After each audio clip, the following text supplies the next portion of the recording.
베트남 역사를 얘기할 때 일반적으로 북거와 남진이라는 이야기를 합니다. 북거라고 하는 것은 중국의 침입에 대해서 저항한다는 이야기고, 남진이라고 하는 것은 오늘날 베트남은 그 하노이 중심으로 한 북부 중심이었거든요. 그래서 거기서부터 점차 남쪽으로 중부지방으로 또 남부지방으로 진출하는 그런, 그것을 베트남 역사는 남진의 역사라고 이렇게 이야기를 합니다. 그래서 그것이 베트남 역사의 가장 커다란 줄거리입니다. 중국에 대해서는 그 저항하면서 베트남 사람들이 예전이나 오늘날이나 겉으로는 우호관계를 하면서 동시에 내면적으로는 자기네는 중국과 동등하다 또는 대등하다 하는 그런 자존심을 가지고 있었다고 하는 특징이라면, 남진은 자기네가 그 중부 사람이라든지 남부 사람들보다 문화적으로 우월하다고 하는 그런 생각을 가지고 있고, 그래서 그 사람들은 우리한테 조공을 바친다. 그런데 처음에는 그 남진이 이루어지지 않았습니다. 왜냐하면 북쪽에서 먹고 사는 것이 충분하기 때문에, 통킹 델타에 쌀 생산이 많으니까. 그런데 인구가 증가하면서 남쪽으로 진출하는데, 왜 남쪽으로 진출하냐 하면은 북쪽엔 중국이 있고 서쪽에는 산간지대고 동쪽은 그 바다고, 그러니까 남쪽으로 나갈 수밖에 없어. 남쪽으로 인해서 중부지방에 참파라는 나라를 점령하고, 또 남쪽에 있었던 캄보디아 영토를 점령하고, 그래서 18세기 말에 이르러서야 오늘날과 같은 베트남이 이루어집니다.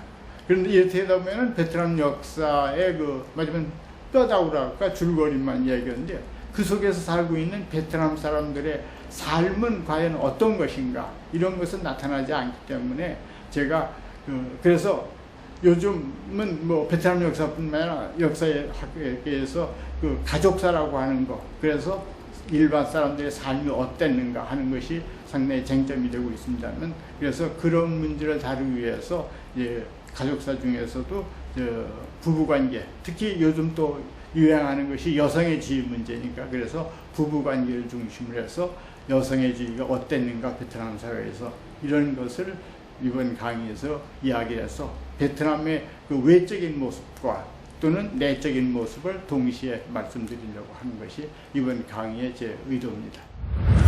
제가 3번 강의를 하게 되어 있는데, 오늘은 그 베트남의 역사 개관이라고 해서 하노이 후에 호지민 씨를 중심으로 했는데, 제가 그 주제를 택할 때 그 생각한 것이, 베트남의 그 대외 관계는 하나는 중국과의 관계고, 그 다음번에 여러분들은 오늘날 베트남을 생각하시지만은 사실은 베트남은 중심지가 하노이 중심 북쪽만이 중심이었고, 그리고 나머지는 참파라는 다른 나라가 있었습니다. 그래서 그 참파를 물리치면서 남쪽으로 내려오는 베트남 역사에서 남쪽으로 진출하는 남진의 역사, 이렇게 할 수 있고, 그래서 오늘 말씀드리는 하노이 후에 그 호지민 씨, 여기는 아마 남진의 역사 과정이 될 것 같습니다. 그리고 다음 주에 말씀드리는 것은 베트남과 중국 관계. 그래서 베트남 역사에서는 보통 그 어떤 식으로 이야기를 하면은 대외 관계를 할 때 북거 남진의 역사라고 이렇게 합니다. 북거라고 하는 건 북쪽 중국에 저항한다는 의미고, 남진은 남쪽으로 진출한다는 의미입니다. 그래서 오늘 말씀드리는 것은 남쪽으로 진출하는 과정, 그것이 바로 하노이 그 후에 시 호지민 씨와 연결이 되고, 다음 주에는 중국과의 관계. 그러다 보면은 외형적인 이야기만 하는 것 같으니까, 그렇다고 하면은 베트남 사회의 성격은 어떤가 하는 것을 3번째 주에 요즘 인기가 많은 여성 문제를 가지고서 이야기를 말씀을 드리고자 합니다. 베트남은 여기서 보시듯이 지금 여기가 베트남, 우리나라가 여기가 지금 여기 있고 베트남이 여기가 있습니다면은, 여기가 베트남과 중국은 이렇게 맞붙어 있습니다면은, 그래서 중국과의 관계가 상당히 중요한 그런 관계라고 하는 거. 그래서 아까 말씀드렸듯이 여기가 본래는 베트남이었고 여기는 또 다른 나라가 있어서 이쪽으로 점점점 남쪽으로 내려온다는 이야기를 하는 겁니다. 그래서 베트남은 지리적으로는 동남아시아에 속하고 그 다음번에 문화적으로는 중국과 접했기 때문에 중국 문화도 받아들여서 흔히들 우리나라와 역사가 비슷하다 이런 이야기들을 많이들 하고 있습니다.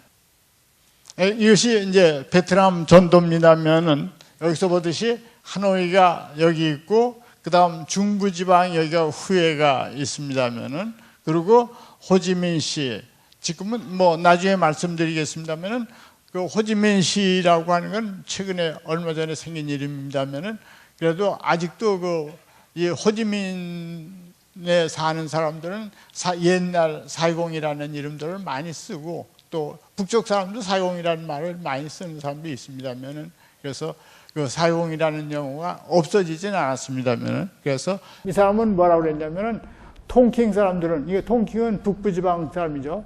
중국인들과는 다른 민족이며 그들은 빌랑의 열매를 씹고 치아를 검게 물들이니까 빌랑이라고 하는 거는 그 나무 열매인데 이걸 석회하고 이렇게 섞어가지고 씹으면 그 이빨이 흑치가 됩니다. 이가 검은.